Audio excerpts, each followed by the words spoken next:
దేవుని యొక్క I open అవుతుంది.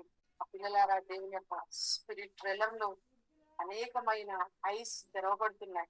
ఎస్, అనేకమైన ఐస్ తెరవబడుతున్నాయి, ఓపెన్ అవుతున్నాయి. ప్రతి ఐకి ఒక పేరుని దేవుడు పెడుతున్నాడు. ప్రతి ఐ, ప్రతి దానికి ఒక ఐ ఐ ఐ నేత్రం నేత్రం ఓపెన్ అవుతుంది. అనేకమైన నేత్రాలను చూస్తున్నా.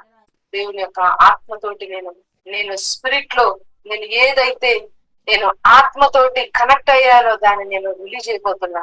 ప్రతి ఒక్కరి యొక్క విజన్ అనేది, స్పిరిట్ విజన్ అనేది ప్రతి ఒక్కరికి దేవుడు ఒక స్పెషల్ గిఫ్ట్ లాగా దేవుడు అనుగ్రహించమని చెప్తున్నాడు. ప్రతి ఒక్కరికి ఐ ఐ అనేది ఆ బాడీ మొత్తం కూడా ఒక ఐ లాగానే కనిపిస్తుంది. ఐ తెరవబడుతుంది, ఐ ఓపెన్ అవుతుంది. దాని మీనింగ్ ప్రతి ఒక్కరికి దేవుడు తన యొక్క జ్ఞానపు ఐని ప్రతి ఒక్కరికి ఆ బాడీ తోటి ఫామ్ అవబోతుంది. యేసునామంలో జ్ఞానపు ఐని నేను విడుదల చేస్తున్నా. జ్ఞానపు నేత్రాన్ని నువ్వు అనుగ్రహించడానికి స్తోత్రాలు. మన బాడీలో అన్ని పార్ట్స్ ఉన్నాయి, కానీ నేను చూసింది ఏంటంటే అది మొత్తం బాడీయే గాని అది మొత్తం బాడీయే గాని ఆ బాడీ అంతా ఐ లాగానే ఉంది. నేను ఫీల్ అవుతున్నా దేవుని యొక్క పవర్, దేవుని యొక్క అభిషేకాన్ని నేను ఫీల్ అవుతున్నా. రెవల్యూషన్ చూస్తే మొత్తం ఇదే ఉంటది. రెవల్యూషన్ చదివితే మొత్తం ఐ మీదనే ఉంటది. దేవుని యొక్క ఆత్మ ద్వారా పిల్లలారా, యెహోవా యొక్క నామంలో మిమ్మల్ని షిఫ్ట్ చేస్తున్నా.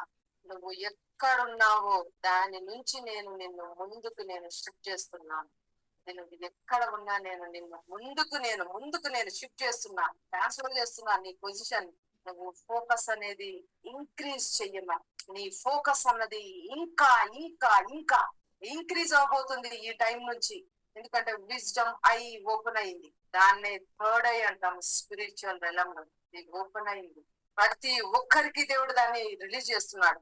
నీ థర్డ్ ఐ, నీ విజ్డమ్ ఐ, దాన్నే స్పిరిట్ ఐ అంటాం. అది ఓపెన్ అయింది నీకోసం. ఈ రోజు దేవుడు దాన్ని కంప్లీట్ గా ఓపెన్ చేస్తాడు. దాని మీనింగ్ ఏంటంటే నీ స్పిరిచువల్ ఫోకస్, డెస్టినీ అనేది నెక్స్ట్ లెవెల్ లోకి వెళ్ళిపోయింది.